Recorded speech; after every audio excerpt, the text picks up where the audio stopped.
Hey everyone, welcome to Board Game Essentials. My name is Koday. Today I'm going to be teaching you Istanbul. This is a 2 to 5 player game where players are controlling merchants in Istanbul. The goal of the game is to collect goods and money in order to trade them into rupees. The first to 5 rupees wins you the game. Let me show you how to play.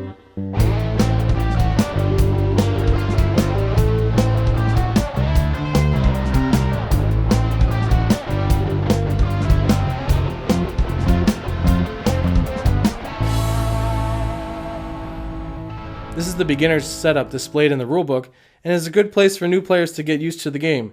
You may use an alternate setup or a randomly dealt tile setup. Each player receives their merchant disc, 4 assistants underneath the merchant, a wheelbarrow, 4 goods indicator cubes, an overview or a player card, 1 bonus card, and their family member at the police station. The first player receives 2 lira, which is the money in the game. The second player receives 3, third, fourth, and etc. Players start off with no goods in their wheelbarrow. Now we are ready to play. You must always go through the following phases in a given order: movement, pay other players if there's any players on that tile, take the tile's action, then the encounters with the family members, governor, or smuggler. Now let's go over movement. When you move, you must pick up your merchant and your stack of assistants. You are allowed to move 1 to 2 tiles, but never diagonally, and you must end up on a different tile than where you started.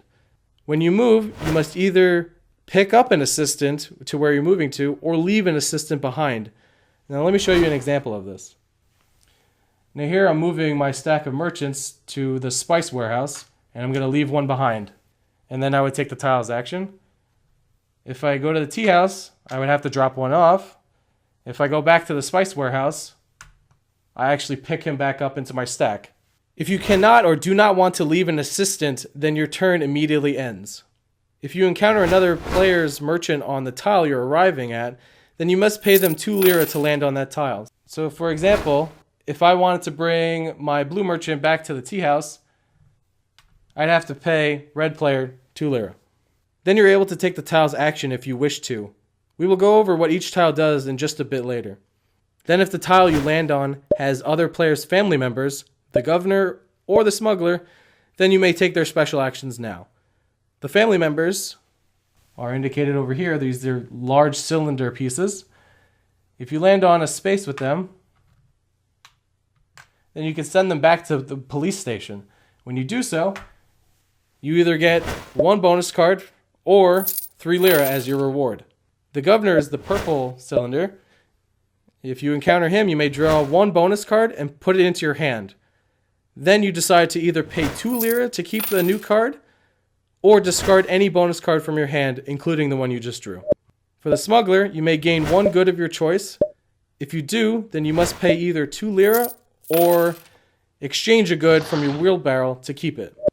Once you encounter either both the governor and or the smuggler, then roll both dice and send them back to that numbered tile. The number of the tiles are on the top left.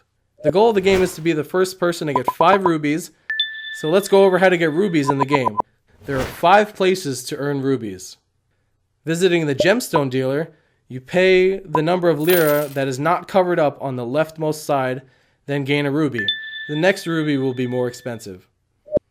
Visiting the Sultan's palace, if you have all the goods in your wheelbarrow that are uncovered on this tile, then you can exchange goods to take the leftmost ruby.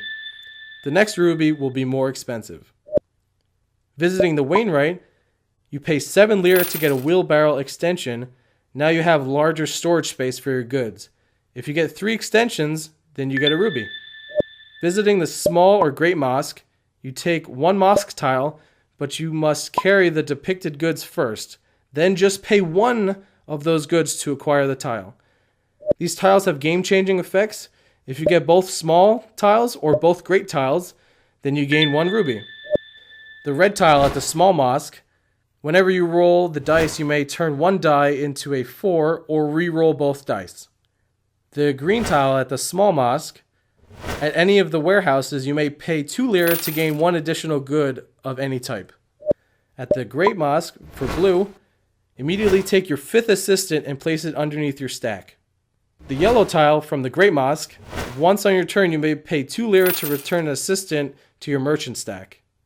Now let's go over the other tiles' actions.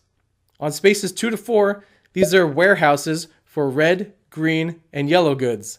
Slide your goods indicator as far right as possible for the appropriate good.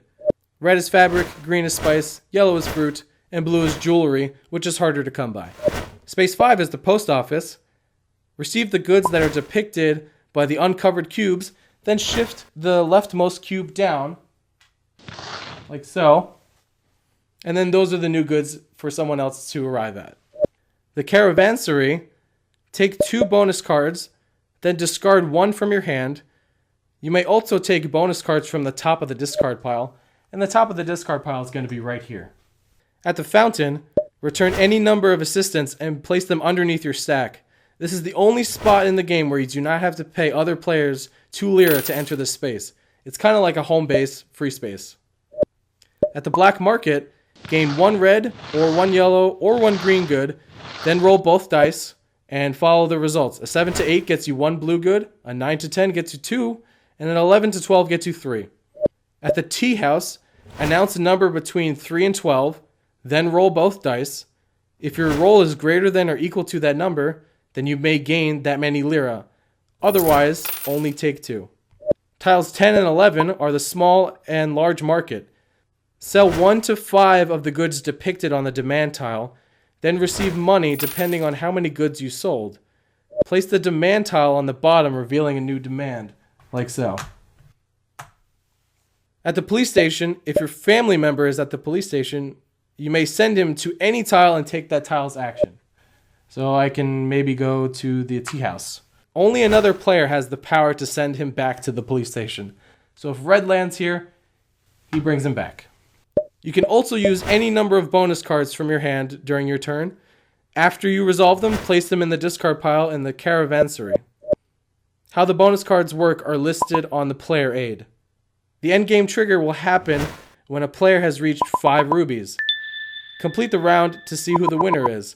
If someone has 5 rubies, then they are the winner. However, if multiple people have 5 rubies by the end of the game, then it's whoever has the most leftover lira, whoever has the most leftover goods on the wheelbarrow, or whoever has the most leftover bonus cards. Those are the orders you go in. Those are the essentials to get you started on Istanbul.